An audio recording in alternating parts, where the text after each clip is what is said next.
오늘 설교의 제목은 그리스도의 향기를 내는 삶이라는 제목으로 말씀을 증거합니다.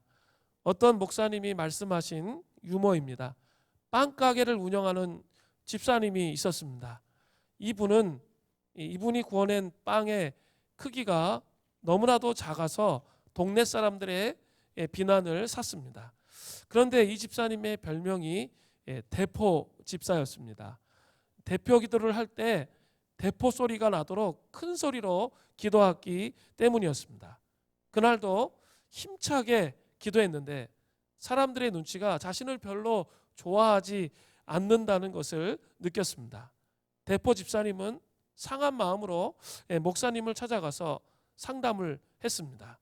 사람들이 왜 저를 싫어하는지 모르겠습니다. 저는 그냥 능력 있게 살려고 힘차게 기도하는데 말입니다. 왜 나를 그렇게 싫어할까요? 목사님은 아주 진지하게 권면해 주셨습니다. 기도 소리는 줄이시고 빵 크기를 늘리세요. 크게 기도하는 것이 잘못됐다. 이런 이야기가 아니라 삶과 신앙이 하나로 연결되지 않을 때 거기에서 오는 문제의 심각성을 우리에게 잘 보여줍니다. 고린도후서 2장 12절은 우리가 구원받는 자들에게나 망하는 자들에게나 하나님의 앞에서 그리스도의 향기니 라는 말씀이 있습니다. 사도 바울은 아주 우리에게 분명하게 말하고 있습니다. 이 하나님에 대해서 경험적 지식, about God, 하나님이 어떻다 성경에서 말하는 지식적인 경험이 아니라 of God, 하나님을 경험적으로 경험하는 그 지식을 소유한 그 하나님의 백성들은 반드시 그리스도의 향기로 살아간다는 그 내용을 말하고 있습니다. 그것은 그리스도인에게나 불신자에게나 하나님 앞에서 그들은 그리스도의 향기라고 말하고 있습니다. 이 향나무는 도끼날이 향나무를 찍으면 찍을수록 더 향을 발합니다. 더 진한 향이 나오는 거죠. 진짜 하나님을 경험하고 하나님을 체험한 하나님의 사람은 이 고난의 때에 오히려 더 깊은 향기가 나온다는 것을 볼 수 있습니다. 오늘 본문은 드디어 다윗 왕이 압살롬의 반역을 제거하고 왕의 귀환, 왕이 다시 예루살렘으로 돌아가는 그런 내용이 나옵니다. 이 내용을 통해서 그리스도의 향기를 내는 삶의 원리가 나오고 있는데요. 함께 살펴보려고 합니다. 먼저 오늘 본문에 들어가기 전의 내용을 좀 파악해야 됩니다. 오늘 본문의 전 문맥을 살펴보면 이 압살롬의 죽음 소식을 들은 다윗은 깊은 연민의 정에 빠져서 그냥 망연자실하고 있었습니다. 그래서 전쟁이 이기고 돌아온 이 병사들이 성에 입성하는데도 오히려 그 병사들이 다윗이 너무 망연자실하고 슬퍼하고 있으니까 들어올 때 죄인처럼 그렇게 들어왔습니다. 이 상황들이 계속 되니까 군지휘관 요압이 다윗 왕에게 항의를 하는 거죠. 젊었을 때부터 지금까지 당한 화보다 더 심한 화를 당할 것이다. 왕이여 정신을 좀 차리시옵소서. 그렇게 말하니까 다윗이 그제서야 정신을 차리게 되는 그런 내용이 나옵니다. 그리고 이제 이스라엘 사람들은 자신들이 추정했던 압살롬이 죽자 다시 다윗에게 마음이 향해 가기 시작했습니다. 그때 다윗 왕은 제사장 사독과 아비아다를 통해서 혈육인 유다 사람들에게 이 정보를 흘려가지고 왕을 모셔오는 일에 너희들이 앞장서야 된다, 그 정보를 흘리도록 그렇게 했습니다. 그리고 압살롬의 이 군 지휘관이었던 아마사를 다윗의 군대의 군 지휘관이 되게 하는, 임명하는, 그래서 이렇게 화합의 길을 여는, 그죠? 누구를 처리하는 게 아니라 누구의 죄를 단죄하는 게 아니라 화합의 길을 여는 그런 일을 했습니다. 이렇게 하니까 가장 먼저 유다 지파들이 다윗 왕의 일행을 요단강 나루터에서 맞이하려고, 지금 요단 동편에 있죠. 예루살렘으로 오려면 요단 서편으로 와야 되는데 그 요단강을 건너야 돼요. 그 나루터에서 왕을 맞이하기 위해서 길갈, 요단 나루터에서 한 6km 정도 떨어져 있는데 길갈로 모였습니다. 사무엘하 19장 15절입니다. 왕이 돌아와 요단에 이르매 유다 족속이 왕을 맞아 요단을 건너가게 하려고 길갈로 오니라. 그죠? 이렇게 본문이 시작됩니다. 또 유다 사람들과 함께 다윗을 맞으러 나갔던 그런 부류의 사람들이 있었습니다. 그들이 누구입니까? 사무엘하 19장 16절부터 17절에 보니까 그들이 나타납니다.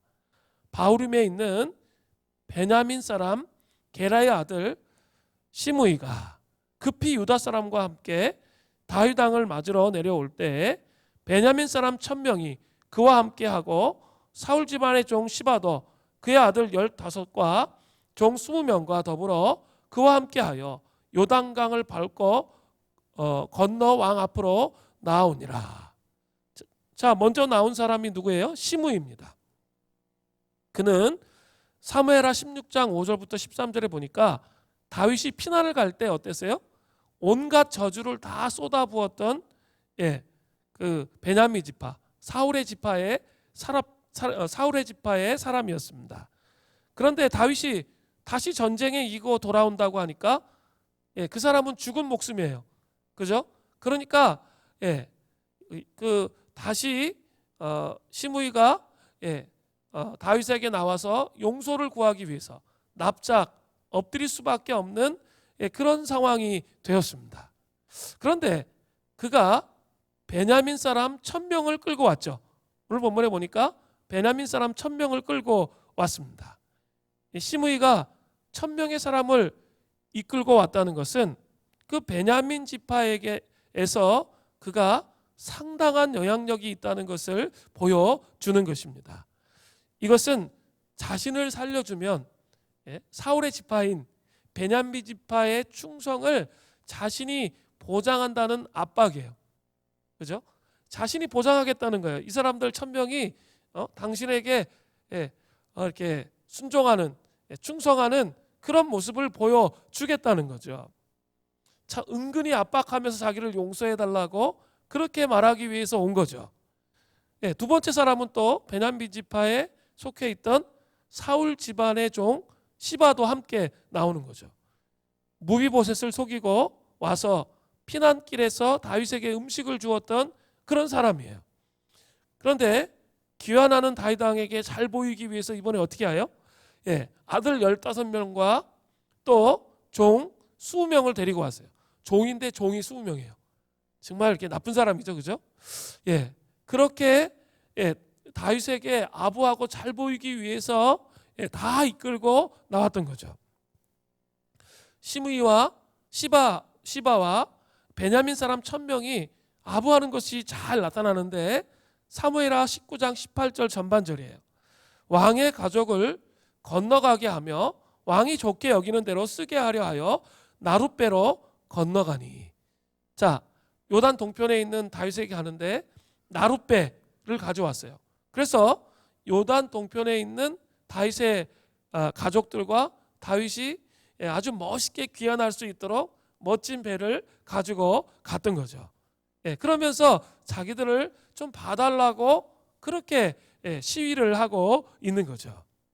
다윗이 이렇게 요단강을 건너려고 할 때 세 사람을 만납니다.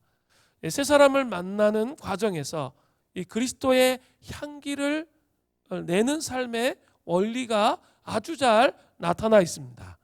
함께 살펴보겠습니다. 첫 번째는 그리스도의 향기를 내는 삶의 첫 번째 원리는 하나님의 심판의 주권을 인정하는 삶이에요. 하나님의 심판의 주권을 인정하는 삶의 원리는 다윗이 시므이를 대하는, 그죠? 그 모습 속에 잘 나타나 있습니다. 요단강을 건너려고 하는 순간 시므이가 나와서 다윗 왕에게 납작 엎드려 용서를 구합니다. 사무엘하 19장 18절 후반절부터 20절이에요. 왕이 요단을 건너가게 할 때 게라의 아들 시므이가 왕 앞에 엎드려 왕께 아뢰되 내 주여 원하건대 내게 죄를 돌리지 마옵소서. 내 주 왕께서 예루살렘에서 나오시던 날에 패역한 일을 기억하지 마시오며 왕이 왕의 마음에 두지 마옵소서. 왕의 종 내가 범죄한 줄 아옵기에 오늘 요셉의 온 족속 중에 내가 먼저 내려와서 내 주 왕을 영접하나이다 하니. 앞에는 납작 엎드려서 그때 패역하게 했던 거 기억하지 마세요. 정말 잘못했습니다. 막 이렇게 이야기하다가 뒤에 가면 요셉의 온 족속 중 가장 먼저 내가 내려와서 주를 영접한다고, 그래서 다윗을 영접한다고 그렇게 말해요. 자, 요셉의 온 족속은 어떤 족속을 말해요? 유다 지파를 뺀 나를 말하는 거예요. 그 중에서 자기가 가장 먼저 왔다는 거죠. 그죠? 화합하기 위해서, 왕에게 충성하기 위해서 왔다고 그렇게 말합니다. 그런데 이 모습을 보고 있던 아비새가 또다시 끼어드는 거죠. 사무엘하 19장 21절이에요. 수르야의 아들 아비새가 대답하여 이르되 시므이가 여호와의 기름 부으신 자를 저주하였으니 그로 말미암아 죽어야 마땅하지 아니하나이까 하니라. 아비새는 사무엘하 16장에서도 그 저주의 현장에서도 다윗에게 같은 말을 했던 적이 있습니다. 그런데 지금도 동일하게 말하는 거죠. 아비새가 시므이를 죽여야 한다는 것은 율법에 근거한 그런 말이에요. 왜냐하면 기름 부으신 자를 대적하는 것은 곧 하나님을 대적하는 것과 같게 여겼던 것이죠. 그것은 죽어 마땅한 그런 범죄라고 이스라엘 백성들은 생각했기 때문에 당연히 죽여도 된다고 생각을 했던 것이죠. 그러나 이때 다윗의 반응은 무엇입니까? 사무엘하 19장 22절부터 23절에 다윗이 이르되 수르야의 아들들아 내가 너희와 무슨 상관이 있기에 너희가 오늘 나의 원수가 되느냐. 오늘 어찌하여 이스라엘 가운데서 사람을 죽이겠느냐. 내가 오늘 이스라엘의 왕이 된 것을 내가 알지 못하리요 하고 왕이 시므이에게 이르되 내가 죽지 아니하리라 하고 그에게 맹세하니라. 자, 내가 너희와 무슨 상관이 있기에 라는 말은 사람의 허물을 용서하는 것은 전적으로 왕인 자신에게 달려 있다는 거예요. 만약 아비새가 계속 시므이를 죽이려고 한다면 자신의 원수가 될 것이라고 시므이를 두둔하고 있는 것이죠.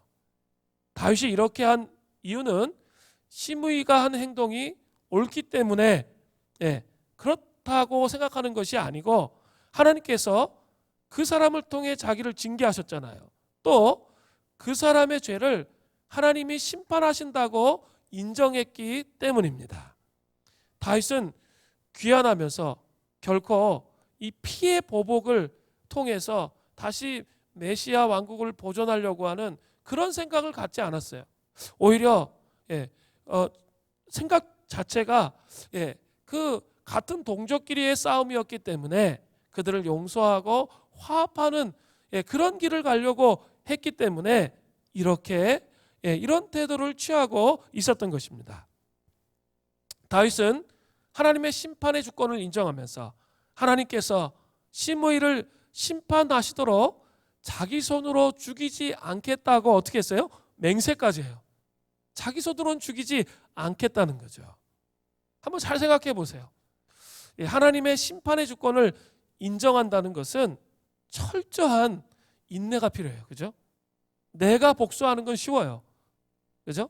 그런데 하나님이 복수하시고 하나님께서 심판하실 때까지 기다리고 인내하는 거 진짜 어려워요.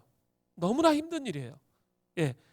그런 길을 가겠다고 다윗이 또다시 말하는 거예요. 그렇다면 중요한 게 있죠. 하나님은 시므이를 심판하셨을까요? 안 하셨을까요? 심판을 하셨습니다. 열왕기하 2장 8절부터 9절을 가면 다윗이 아들 솔로몬에게 유언을 남깁니다. 시므이를 결코 무죄한 죄로 그렇게 여기면 안 된다는 그런 유언이었어요. 자기는 죽이지 않기로 맹세했는데 마음속에 이미 그 사람에 대해서 생각하고 있었다는 거죠. 그래서 솔로몬은 시므이를 예루살렘을 떠나면 넌 죽을 것이다. 예루살렘 안에서만 살아라. 이렇게 이제 경계를 지어줬죠. 그런데 한 3년이 지난 후에 그 시므이의 종이 아기스로 도망을 갔어요. 그래서 그 아기스로 잡으려고 그 종을 쫓아갔다가 돌아왔는데 예루살렘으로 그 사실을 솔로몬이 알게 되죠. 그래서 그를 죽이는, 그죠? 왕의 명령을 듣지 않았기 때문에 합당한 방법으로 죽일 수 있는 방법으로 처리하는 그런 내용이 나옵니다. 우리 삶에도 이러한 심판의 주권, 우리 계속 되어왔죠. 이런 내용이 심판의 주권을 하나님께 맡겨드리는 그런 모습이 정말 필요합니다. 히브리서 10장 30절 전반절에는 원수 갚는 것이 내게 있으니 내가 갚으리라. 하나님께서 분명히 그렇게 우리에게 말씀해 주셨어요. 그죠? 원수 갚는 게 하나님께 있다는 거죠. 심판의 주권이 하나님께 있고 우리에게 있지 않다라는 것을 보여주고 있는 거죠. 자, 심판의 주권을 하나님께 맡김으로 그리스도의 향기를 바라는 삶을 살려면 가장 중요한 게 있어요. 깨어있는 삶을 살아야 돼요. 심판의 주권을 하나님께 맡겨서 정말 인내함으로 그리스도의 향기를 바라는 삶을 살기를 정말 원하세요? 그러면 깨어 있어야 된다는 거예요. 자, 깨어 있으라. 이 단어는 헬라어로 그리고레오라고 합니다. 그리고레오. 이것은 방심하지 않는, 아니면 온전히 깨어 있는, 아니면 조심스럽고 신중한, 또한 세심하게 주의를 기울이는 것을 의미합니다. 다시 한번, 방심하지 않는, 또 온전히 깨어있는, 조심스럽고 신중한, 또한 세심하게 주의를 기울이는 것이 뭐예요? 바로 깨어있는 거예요. 신약에 22번 사용되었습니다. 그렇다면 중요한 게 뭘까요? 어떻게 우리가 깨어있을 수 있을까요? 깨어있어야 심판의 주권을 하나님께 맡겨드림으로 정말 그리스도인다운, 그리스도의 향기를 바라는, 자기가 복수하지 않는, 아, 저 사람은 정말 그리스도인이야, 그런 느낌의 삶을 살아갈 수 있다는 거죠.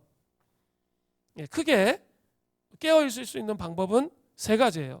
하나는 영혼이 견고히 세워짐을 통해서요. 영혼이 견고하게 세워짐을 통해서 깨어있을 수 있습니다. 영혼이 견고하게 세워지려면 늘 말씀을 드리죠. 다른 방법이 없어요. 말씀과 기도를 채워야 돼. 자기 영혼 안에. 일단 말씀과 기도를 채워서 그 다음에 그것이 그냥 말씀과 기도 볼 때 끝. 그리고 삶은 내 마음대로, 그게 아니라 말씀과 기도를 채웠던 삶이 이제 일상 전체로 주의 임재를 확장시켜 나가는 삶이 필요한 거예요. 그래서 제가 예수기도, 드라마 바이블도 보고 예수기도도 하고 또 시편기도도 하고 보혈기도도 하고 여러 가지를 하라고 자꾸 말씀을 드리는 이유는 다른 데 있는 게 아니에요. 이 하나님의 임재, 내가 말씀을 보고 기도했던 것이 나의 삶 전체로 흘러가는 것을 말하는 거예요. 그게 흘러가야 그때야 비로소 깨어 있을 수가 있는 거예요. 예를 든다면 이런 거예요.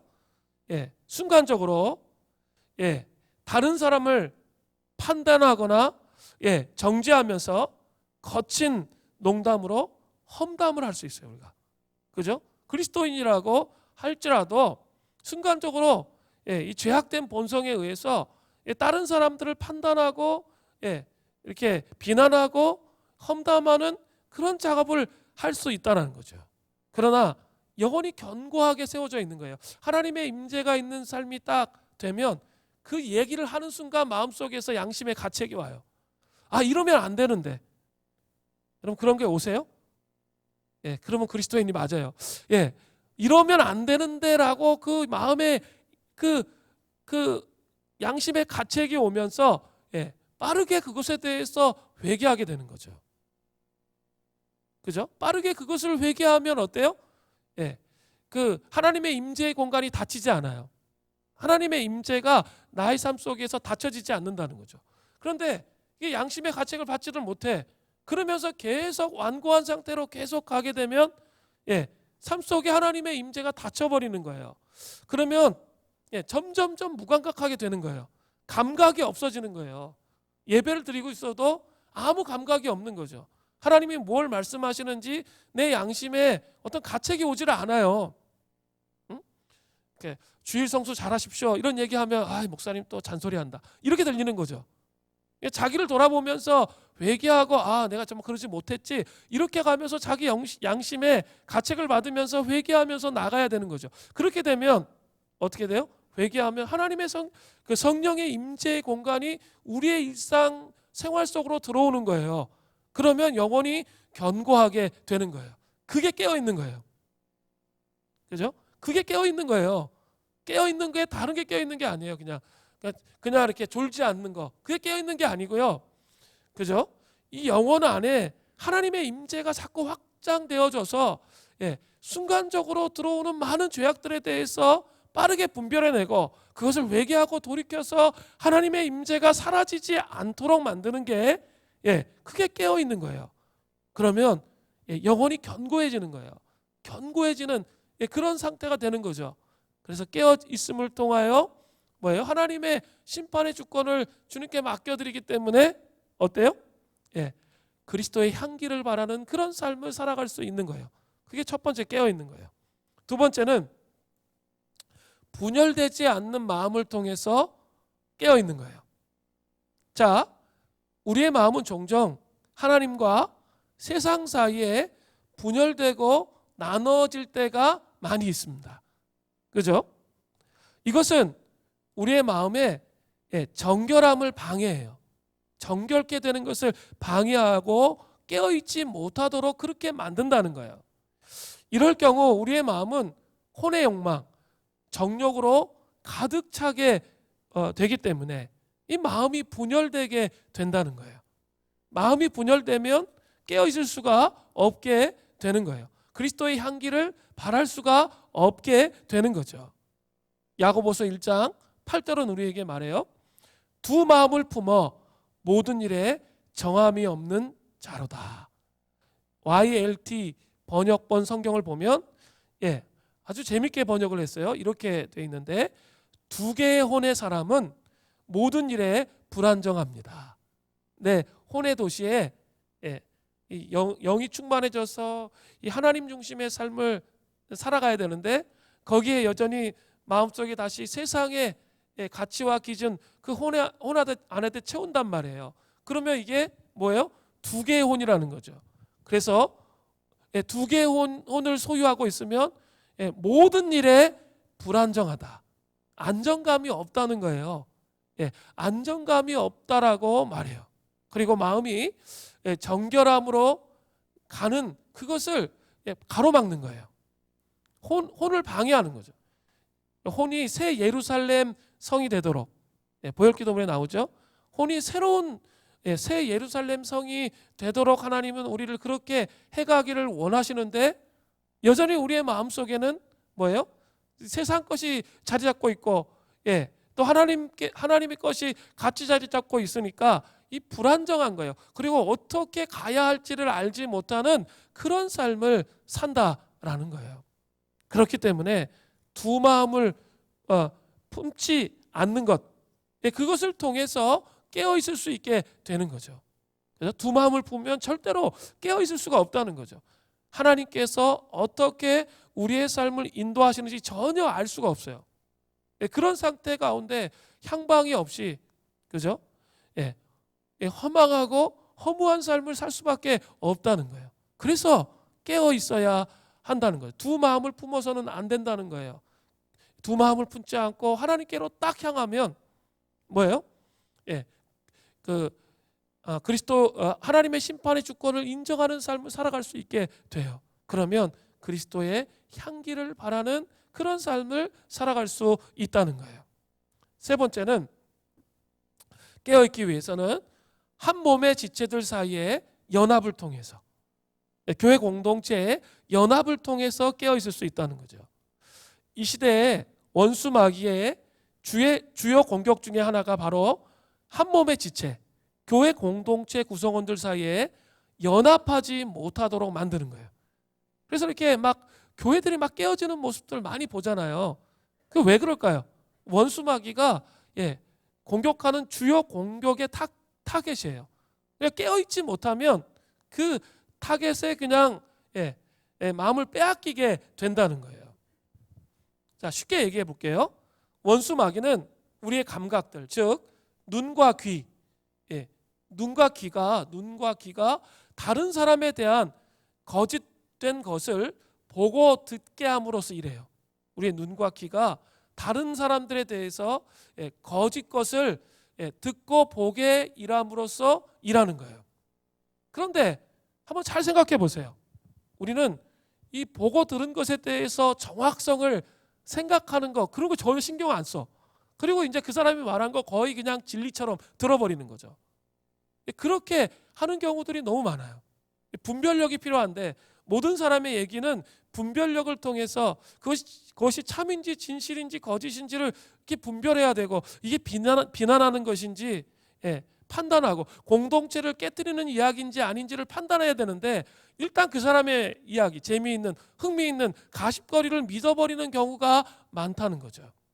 그렇게 되면 거기서부터 다른 사람과, 그죠? 그런 얘기 한참 막 비난한 얘기하고 그 사람에 대해서 비난했는데 그 사람을 딱 보는 거예요. 그러면 그 사람에 대해서 볼 때 어때요? 마음에 선입관들이 막 들어와요. 그러면서 그 사람과 마음의 장벽들이 형성이 되는 거죠. 그죠? 장벽이 형성돼요. 그리고 교회 공동체는 마음과 마음이 연결되는 참사랑 안에서 세워져야 돼요. 그죠? 마음의 장벽이 없이 참사랑 안에서 세워져야 되는데, 마음에 이미 장벽이 들어왔기 때문에 어때요? 참사랑 가운데 갈 수가 없는 거죠. 그러면 이제 공동체 생활이 어떻게 해요? 표면적이고 형식적인 관계 안에 머물 수밖에 없는 거예요. 그러면서 공동체에 있는 사람들에 대해서 마음이 닫히는 거죠. 마음은 이미 오염되어 가지고 그냥 닫혀지는 상태로 가는 거예요. 마귀의 전략이에요. 이것을 잘 기억해야 돼요. 이 악한 마귀의 악한 계략이 무엇인지를 잘 알아야 돼요. 특별히 영적 지도자나 리더들에 대해서 권위를 흔드는 그런 말을 할 때 아주 중요한 거예요. 분별을 잘 해야 돼요. 자기가 분별하고 식별하는 과정이 있어야 돼요. 그런 거 없이 그냥 믿어버려. 내가 기도해보고 하나님 앞에 씨름하고 그런 과정을 반드시 가져야 돼요. 우리 소그룹의 리더가 어떻다, 다른 사람한테 들었단 말이에요. 홀라당 그걸 다 믿는 게 아니라 그걸 식별하는 과정을 반드시 지켜야 된다는 거죠. 왜냐하면 그걸 지키지 않으면 영적 권위자에 대해서 그런 내용을 지키려고 노력하지 않으면 그 다음부터 딱 들어오는 현상이 있어요. 설교를 딱 해도 들려지지 않아요. 자기 안에 들어오지 않는다는 거죠. 그래서 이미 마음이 닫혀버렸기 때문에. 소그룹에서 리더에 대한 부정적 소문을 들었어. 그래가지고 이제 소그룹을 딱 시작하면 리더가 무슨 말 해도 있죠, 그게 안 들어와요. 절대 들어올 리가 없어요. 이미 마음이 닫혀버린 거예요. 그러니까 악한 원수마귀의 계략 안에 자기가 빠진 거예요. 그래서 깨어있을 수 없게 만드는 거죠. 소그룹에서 리더의 얘기를 듣지 못하면 어떻게 깨어있을 수 있어요? 목회자의 얘기를 잘 들을 수 없으면, 마음이 닫혀서 들을 수 없으면 내가 어떻게 신앙생활을 할 수 있어요? 어떻게 하나님 앞에 깨어있을 수가 있겠습니까? 소그룹 가서 세상에 믿을 놈 하나도 없어. 우리 치유 공동체 그거는 그냥 현실적으로 가능한 게 아니야. 불가능해. 이렇게 말하고 만다는 거죠. 그리고 맨날 만나서 표면적인 얘기하다 끝나요. 자기 존재의 깊은 아픔과 고통 이런 거 전혀 얘기를 못하는 거예요. 믿을 수가 없는데 자기 마음이 닫혔어 이미. 그러니까 그 연합됨, 교회 공동체의 하나됨, 연합됨을 잘 지킬 수 있도록 분별하고 식별하는 게 너무나 중요한 거예요. 중요한 거예요. 그래야 공동체의 힘으로 그리스도의 향기를 내는 그런 삶을 살아갈 수 있어요. 여러분, 공동체의 파워와 힘은 바로 이 힘써 하나됨을 지킴을 통해서 오는 거예요. 초대교회 공동체의 그 아름다운 이상적인 그런 모습을 누구나 꿈꾸잖아요. 그런데 있죠, 내가 악한 원수 마귀에 의해서 이 생각이 조종당한다면 어때요? 그 공동체가 깨어지고 마는 거예요. 그렇기 때문에 하나됨을 힘써 지키는 것이 정말로 중요한 과제예요. 그래야 깨어 있을 수 있게 되는 거예요. 있죠. 제가 그런 얘기 참 많이 듣습니다. 뭐 큰 교회 목사님들 이제 얘기를 듣는데 주로 그 교회 이제 큰 교회 다니는 이제 장로님 아니면 권사님, 집사님 뭐 이런 분들 얘기 듣는 거예요. 그분이 이제 그 교회 다니는데 그분이 어떤 기업의 사장이야. 그런데 거의 막 폭군처럼 막 주워 짠 거예요. 막 지어 짠 거죠. 그런 상태가 되면 그 회사의 직원들은 다 그 장로님을 욕하는 게 아니라 그 교회 목사님을 욕해요. 도대체 어떻게 가르쳤길래 장로가 돼가지고 아니 사회생활을 이렇게 하는가, 이렇게 얘기한다는 거죠. 쉽게 얘기하면 여러분이 그리스도인의 향기를 바라는 그런 삶을 못 살면 제가 엄청나게 욕먹어요. 다른 사람들에게. 그걸 아셔야 돼요. 그럴 수밖에 없어요. 제가 잘못 가르친 거죠. 여러분의 삶이 바뀌지 못하도록 가르친 거기 때문에 제가 욕먹는 거예요. 이제 그런 케이스를 제가 여러 케이스를 들었어요. 그 목사님 정말 훌륭하신 목사님인데 막 욕해. 그리고 자기는 절대로 그 교회 옆에도 안 가겠다. 막 이런 얘기 막 하는 얘기를 제가 들었어요. 그리스도의 향기를 내는 삶이 연대 책임이에요. 연대 책임. 그죠? 그렇기 때문에 깨어있기 위해서 연합을 통해서 깨어있을 수 있다는 사실을 반드시 우리는 기억해야 된다는 거죠. 첫 번째 말씀을 드렸어요. 두 번째는 이제 그리스도의 향기를 내는 삶의 원리, 두 번째는 은혜를 아는 자의 삶이에요. 은혜를 아는 자의 삶의 원리는 오늘 본문에 이 무비보셋을 통해 아주 잘 나타나 있습니다. 무비보셋이 다윗 왕을 맞으러 나아갑니다. 무비보셋은 다윗이 피난길에 올랐을 때 어떻게 했죠? 사무엘하 19장 24절을 보세요. 사울의 손자 무비보셋이 내려와 왕을 맞으니 그는 왕이 떠난 날부터 평안히 돌아오는 날까지 그의 발을 맵시내지 아니하며, 쉽게 얘기하면 발을 씻지 않았다는 거예요. 그의 수염을 깎지 아니하며 옷을 빨지 아니하였더라. 그의 몰골을 한번 생각해 보세요. 발에서는 발을 씻지 않았으니까 얼마나 막 꼬랑내가 나겠어요. 그리고 옷을 빨지 않았어요. 완전히 그냥 막 꼬장꼬장한 노숙자 같죠. 수염은 막 덥수룩해요, 막. 그죠? 그런 상태에 있는 거죠. 그것은 그 무비보셋이 다윗을 향한 그런 마음이었어요. 그 충성된 마음이었죠. 참 신실한 무비보셋의 마음을 볼 수 있어요. 이 모습만 보아도 사울의 집안의 종 시바가 속여서 거짓말한 것이다, 너무나도 금방 알 수 있습니다. 그래서 다윗이 묻습니다. 사무엘하 19장 25절에 보니까 예루살렘에서 와서 무비보셋이 예루살렘의 대표단 속에 끼어 있었던 거예요. 왕을 맞을 때 왕이 그에게 물어 이르되 무비보셋이여 내가 어찌하여 나와 함께 가지 아니하였더냐 하니. 자, 이렇게 물으니까 무비보셋이 다윗에게 아주 정확한 상황을 이야기하면서 호소해요. 사무엘하 19장 26절부터 27절 전반절이에요. 대답하되 내 주 왕이여 왕의 종인 나는 다리를 절므로 내 나귀의 안장을 지워 그 위에 타고 왕과 함께 가려 하였더니 내 종이 나를 속이고 종인 나를 내 주 왕께 모함하였나이다. 이렇게 돼 있죠. 26절에 내 나귀의 안장을 지어 그 위에 타고 왕과 함께 가려 하였더니 라는 이 구절을 문자적으로 번역해 보면 이런 거죠. 두 다리를 절고 있기 때문에 무비보셋은 제대로 움직일 수가 없잖아요. 그러니까 내 손으로가 아니라 내 종의 손으로 나귀의 안장을 지어 타고 왕과 함께 가려 하였더니, 종이 도와줘야 안장을 지어 탈 수 있잖아요. 그런 의미예요. 또 내 종이 나를 속이고라고 되어 있죠. 속이고는 히브리어로 라마인데 고의성을 포함한 사악한 행위예요. 의도적으로 시바가 그렇게 했다는 거죠. 그러니까 26, 27절을 이렇게 유추해 볼 수 있어요. 다윗이 쫓겨가자마자 무비보셋은 음식을 갖고 다윗을 찾아가겠다고 결심을 했던 거죠. 그래서 그는 종 시바에게 모든 것을 준비시켰던 거죠. 근데 시바는 그 명령대로 준비했고, 준비가 끝난 후에 그냥 주인을 내팽개치고 자기 혼자 다윗에게 가서 그 영화를 다 받은 거죠. 그런 것이라고 볼 수 있습니다. 참으로 종 시바에게 억울한 일을 당한 무비보셋이죠.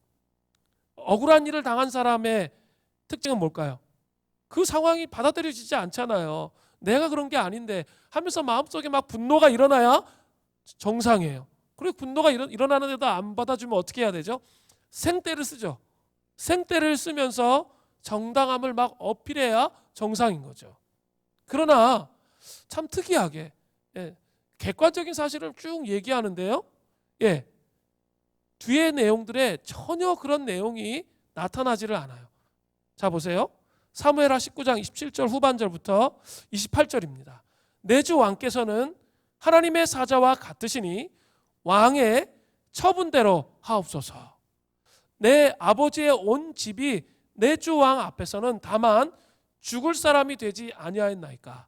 그러나 종을 왕의 상에서 음식 먹는 자 가운데 두셨사오니 내가 아직 무슨 공의가 있어서 다시 왕께 부르짖을 수 있사오리까 하니라. 자, 무비보셋은 누구예요? 할아버지가 사울이잖아요. 왕의 정권이 이렇게 바뀌면 어떻게 해요? 이렇게 정권이 바뀌면 그 전에 정권을 잡고 있었던 왕족들을 다 죽이는 게 고도의 근동의 관례였어요. 씨를 말리는 거예요. 다시 이들이 반역하지 않게 하기 위해서 다 죽여야 정상이었어요.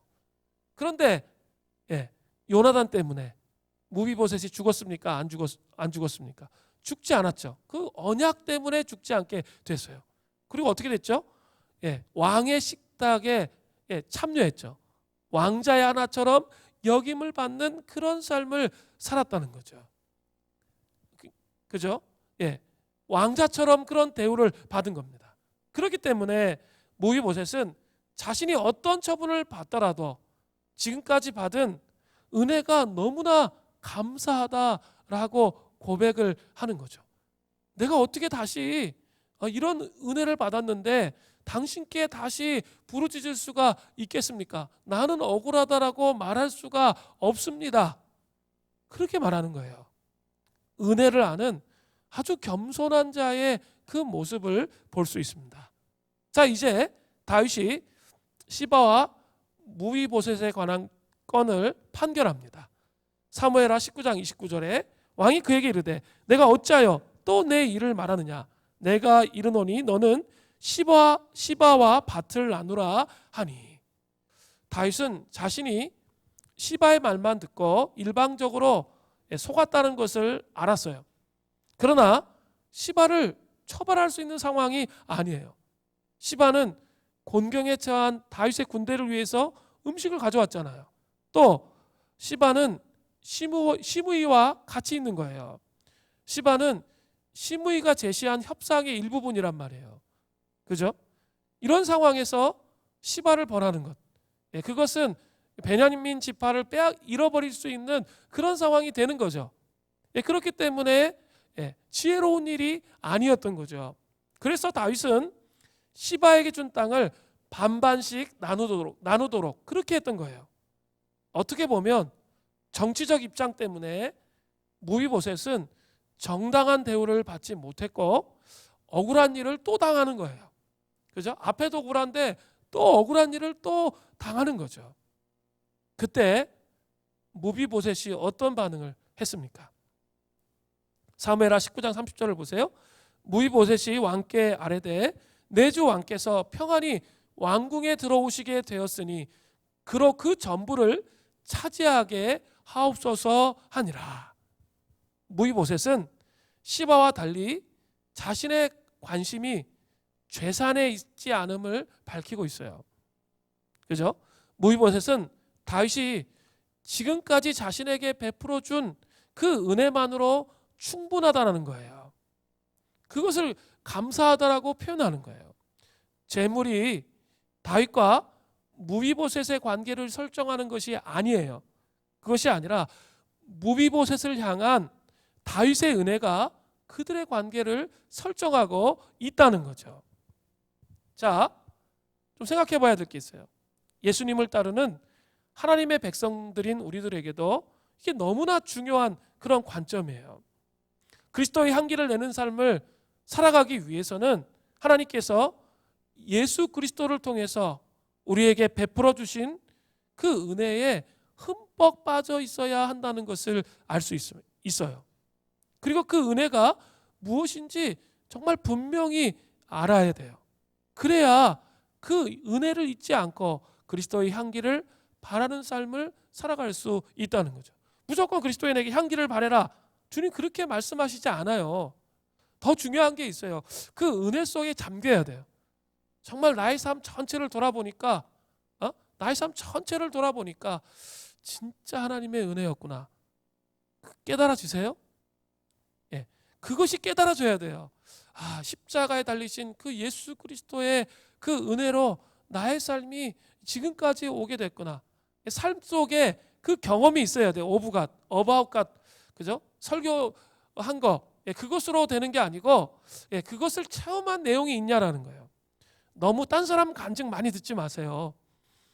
딴 사람 간증 들으면서 저 사람은 이렇다더라, 저 사람은 저렇더라더라, 뭐 이런 막 이야기 속에 자기가 없어요. 그죠? 그게 별로 안 좋아요. 그게 아니라 진짜 내가 경험한 하나님은 어떤 하나님이세요? 이게 중요하거든요.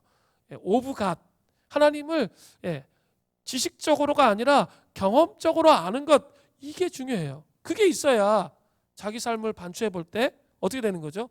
진짜 난 죽을 수밖에 없었는데 내가 이렇게까지 살아온 게 하나님의 은혜구나. 이걸 알게 되는 거예요. 저는 예수님 믿기 전에 그냥 죽고 싶었어요. 삶이 너무 허무하고 허망해가지고 그냥 삶 산다는 게 자체가 고통이고 이 고통스러움이 계속 연장될 걸 뭐하러 사는가, 막 이런 생각을 정말 많이 했던 것 같아요. 그러다가 예수 그리스도를 알게 됐죠. 저희 삶 속에 빛이 들어온 거죠. 그리고 저의 삶의 가치, 살아야 할 이유가 무엇인지를 분명히 가르쳐 주셨어요. 그래서 지금까지 삶을 살아왔는데 때로는 힘들고 어려울 때가 있지만 정말 아무 가치도 없고 아무 의미도 없다고 생각하면서 삶이 허무하다고 생각하며 살았던 그 삶을 생각해 볼 때 지금 살아가고 있는 것 자체가 하나님의 은혜잖아요. 여러분은 어떠세요? 삶의 가치가 없고 무감각하고 의미가 없다라고 생각하는 그 순간에 주님이 우리를 찾아오셔서 살아야 할 이유와 가치를 분명히 알려주셨기 때문에 여러분 살고 계시지 않으세요? 그렇다면 우리가 그 은혜 속에 잠겨 있는 거예요. 그러면 그리스도의 향기를 바랄 수 있게 되는 거예요. 자, 구약을 보면 사람들의 죄가 하나님의 임재 앞에 들어가는 것을 막았습니다. 그래서 구약을 보면 어떻게 되죠? 하나님을 보면 죽어요. 죽는 거예요. 거룩하신 흠이 없으신 주님을 보게 되면 어떻게 돼요? 죄 많은 우리가 주님을 보게 되면 그냥 즉사하는 거예요. 그러나 이스라엘 백성들은 이 계명과 율법을 통해 또 아론의 제사장직을 통해서 하나님의 임재 앞에서 자신들의 죄를 일시적으로 속죄함으로 말미암아 하나님께 다가갈 수 있는 그런 유일한 그런 민족이었습니다. 민족 전체가 지성소로 들어갈 수 있어야 했지만 하나님께서 광야에서 이스라엘 백성들을 시험하셨는데 그들이 시험해 보니까 이들은 그럴 만한 자격이 안 되는 거죠. 그래서 결국은 대제사장만 1년에 한 번 지성소에 들어가는 것이 가능했습니다. 하나님의 임재 앞에 나아갈 수 있게 됐다는 거죠. 구약을 보면 하나님 아버지에 대한 친밀한 지식, 그 지식이 일반 이스라엘 사람들과는 여전히 거리가 있었습니다. 그들은 오직 하나님에 대한 소식을 들었어요. 그냥 들은 거죠. 애굽에서 10가지 재앙을 일으키신 하나님, 그분의 행적, 기적은 볼 수 있었습니다. 그러나 그들은 개인적이고 친밀한 인격적이신 아버지와의 관계 안에 들어가는 일에는 실패했어요. 그게 뭔지 몰라. 그냥 하나님은 두렵고 무서워. 그리고 기적과 권능을 베푸시는 분이야. 뭐 이 정도. 그 하나님은 공의로우신 하나님이야. 이 정도밖에 이해를 못했다는 거예요. 친밀한 이 관계가 형성이 안 돼 있었다는 거예요. 자 보세요. 레위기 16장 2절에 보니까 이런 말씀이 나오죠. 여호와께서 모세에게 이르시되 내 형 아론에게 이르라. 성소의 휘장 안 법궤 위 속죄소 앞에 아무 때나 들어오지 말라. 지성소 안에 법궤가 있었는데 그 법궤 위가 속죄소죠. 시은 자. 거기에 하나님이 임재하시는데 아무 때나 들어오지 못하게 하셨다는 거죠. 그리하여 죽지 않도록 하라. 이는 내가 구름 가운데서 속죄소 위에 나타남이니라. 들어오면 지성소 안에, 성소 안에 들어가면 지성소가 있는데 지성소 안으로 들어오면 어때요? 죽는다는 거예요. 또 레위기 16장 34절을 보세요. 이는 너희가 영원히 지킬 규례라. 이스라엘 자손의 모든 죄를 위하여 1년에 한 번 속죄할 것이니라. 아론이 여호와께서 모세에게 명령하신 대로 행하니라. 1년에 한 번, 그죠? 속죄하고 대제사장만 지성소 안으로 들어갈 수 있는 거죠. 성소와 지성소에는 뭐가 있었죠? 휘장이 있었어요. 단단히 휘장이 있어서 아무나 그곳에 들어가지 못하도록. 죽으니까, 하나님의 임재를 경험하면 죽으니까 그렇게 했던 거죠. 자, 이것이 일반적인 이스라엘 사람들, 어쩌면 우리가 구약시대에 살고 있다면 저와 여러분들이 하나님과 관계를 맺는 그런 방식이었어요. 거리가 먼 거예요. 인격적이고 친밀한 관계가 없는 거예요. 그러나 특별한 부르심을 입었던 모세, 그리고 여호수아, 사사들, 선지자들, 이런 사람들을 제외하고 다 이렇게 특별한 관계 안에 들어갈 수가 없었다는 거죠. 그러나 예수님께서 십자가에 돌아가실 때 어떤 일이 일어납니까? 마태복음 27장 51절 전반절에 아주 정확하게 표현되어 있는데, 이에 성소 휘장이 위로부터 아래까지 찢어져 둘이 되고, 이 구절이 아주 중요해요.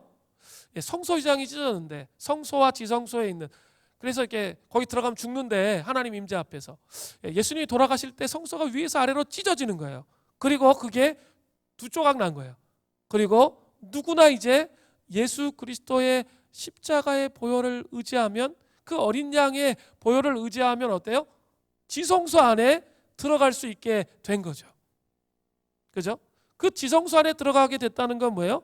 하나님이 단지 그냥 두렵고 무서운 분, 그런 분이 아니라 인격적이고 개인적으로 친밀하며 하나님과 함께 깊은 교제 안에 들어갈 수 있다는 것을 보여주는 거예요. 그런데도 많은 그리스도인들이 아직도 구약적으로 살아. 구약적으로. 이런 친밀하고 인격적인 관계 안에 이 어린 양의 보혈을 의지해서, 물론 내 안에 죄가 있지만 예수 그리스도의 보혈을 의지해서 죄 씻음을 받으면서 지성소 안에 들어가서 주님의 음성을 듣고 주님과 친밀한 교제 안으로 살아가도록 부르심을 입었음에도 불구하고 그게 남 얘기처럼 살아가는 거죠. 그러면 안 돼요. 근데 이런 모습은 또 재밌는 것은 불신자들이 더 잘 알아. 이게 진짜 이 사람이 하나님과 친밀한 교제 안에서 지성소 안에서 교제하는지 안 하는지는 불신자들이 안다니까요. 그래가지고 있죠. 불신자들이 어떻게 해요? 기도 부탁을 하잖아요. 저 사람은 정말 기도 응답을 잘 받는 사람이야. 그러면 있죠.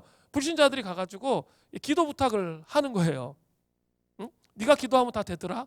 군대에 있을 때 뭐 그렇게 말하는 사람들이 많이 있어요. 진짜 신실하게 헌신된 그런 그리스도인들 보고 야 네가 기도해 뭐 이렇게 말하는 경우들이 많이 있거든요.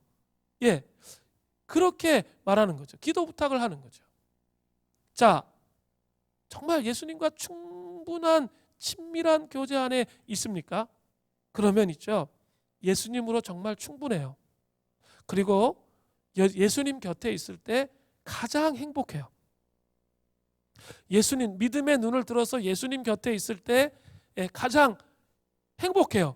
이것이 은혜를 아는 자의 삶이에요.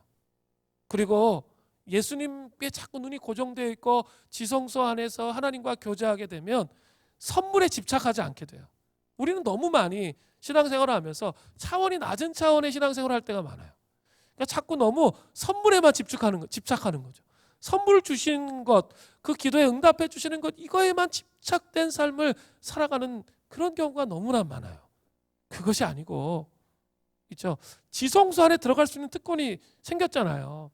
그래서 특별한 관계 안에서 특별한 삶의 스토리가 여러분의 삶에 있도록 그렇게 하시기를 원하세요. 그죠? 구약시대는 그게 안 돼. 모세나 가능해. 우리 다 그게 될 수가 없었어요. 그러나 신약시대에는 그렇게 하신다는 거예요. 특별한 관계 안에 들어가 있어야 은혜를 아는 자의 삶이 되는 거예요. 은혜를 알아야 그리스도의 향기를 내는 자의 삶을 사는 거예요. 그죠? 순서를 바꾸면 안 돼요. 은혜가 무엇인지 여러분의 삶에 깊이 경험하시는 은혜가 있기를 바랍니다. 마지막으로 그리스도의 향기를 내는 삶의 원리 세 번째는 조건 없는 충성의 삶입니다. 세 번째 등장하는 사람은 바르실레입니다. 사무엘하 19장 31절부터 32절을 보세요. 길르앗 사람 바르실레가 왕이 요단을 건너가게 하려고 로글림에서 내려와 함께 요단에 이르니 바르실레는 매우 늙어 나이가 80세라. 그가 큰 부자이므로 왕이 마하나임에 머물 때에 그가 왕을 공개하였더라. 길르앗 사람 바르실레는 다윗 왕이 요단강을 건너 마하나임의 근거를 두고 세력을 회복하는데 결정적인 역할을 했던 사람이에요. 요단 동편에 있었던 사람들은 그렇게 다윗에게 호의적이지 않았어요. 그러나 바르실레는 그렇지가 않았어요. 하나님을 경외하는 다윗을 한눈에 알아본 거죠. 그리고 그를 충성스럽게 따르고자 하는 마음이 있었습니다. 바르실레는 아주 큰 부자였는데 이 전쟁을 위해서 모든 것들을 공개하는 것, 자기 재산을 공개해서 다윗을 섬기는 거죠. 아낌없이 모든 것을 무조건적으로 베풀어요. 그가 지금 다윗 왕의 귀환을 축하하기 위해서 요단강에 나와 이제 배웅하는 거죠. 로글림에서 요단 동편 나루터까지 나오는데 80km 정도 걸립니다. 근데 매우 나이가 많다고 그랬어요. 80세. 지금의 80세하고 달라요. 고대 근동의 80세는 거의 뭐 이렇게 기력이 없는 그런 80세였다고 보여져요. 정말 쉽지 않은데 그 기쁨으로 나와서 다윗을 배웅한다는 거죠.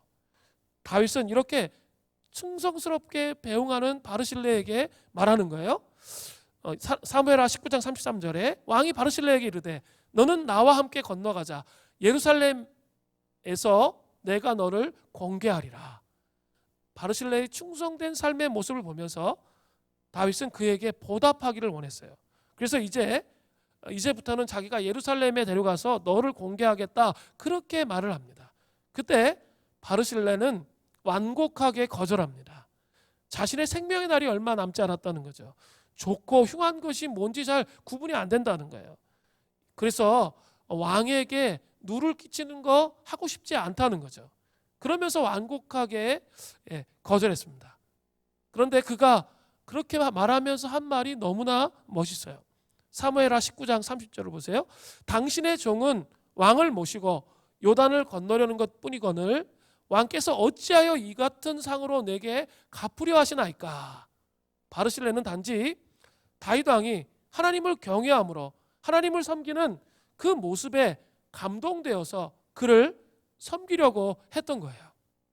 또 기쁨으로 왕을 배웅하려고 했던 것이죠. 그런데 왜 이 같은 상을 저에게 주시냐는 거예요. 저는 상을 받기 위해서 그렇게 한 것이 아니라는 거예요.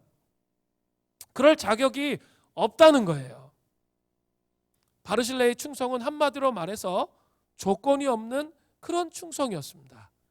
다윗의 메시아 왕국, 하나님 나라에 매료된 그런 충성이었어요. 바르실레는 다윗이 하도 강청하니까 이제 자신의 아들 기맘을 추천해요. 그때 다윗이 어떻게 반응해요? 사무엘하 19장 38절을 보세요. 왕이 대답하되 기맘이 나와 함께 건너가리니 나는 내가 좋아하는 대로 그에게 베풀겠고 또 내가 구하는 것을 다 너를 위하여 시행하리라 하니라. 다윗이 분명하게 약속합니다. 기맘에게, 그 아들 기맘에게 바르실레를 대하듯이 하겠다, 이렇게 말하는 거예요. 다윗은 솔로몬에게 유언할 때도 이 기맘을 언급하면서 여전히 자기가 죽는데 그 기맘에게 은총을 베풀라고 그렇게 유언을 해요. 대단하죠? 자 보세요. 열왕기상 2장 7절에 마땅히 길르앗 바르실레의 아들들에게 은총을 베풀어 그들이 내 상에서 먹는 자 중에 참여하게 하라. 반드시 참여하게 하라는 거예요. 내가 내 형 압살롬의 낯을 피하여 도망할 때 그들이 내게 왔느니라. 또 예레미야 41장 17절에도 아주 재미있는 구절이 하나 나와요. 애굽으로 가려고 떠나 베들레헴 근처에 있는 게룻 기맘, 기맘의 여간이라는 뜻이에요. 게룻 기맘에 머물렀으니 뭡니까? 기맘의 여관이라는 뜻이라는 것은 베들레헴 근처에 그 기맘의 소유지가 있었다는 것을 보여주고 있는 거죠. 베들레헴은 다윗에게 아주 중요한 도시잖아요. 자기 나고 자란 아주 귀중하고 소중한 도시란 말이에요. 그 도시 근처의 땅을 기맘에게 베풀어 주었다는 것을 알 수 있어요. 자, 그렇기 때문에 바르실레와 다윗은 서로에게 조건 없는 충성의 삶으로 서로 연결되어져 있다는 것을 볼 수 있어요.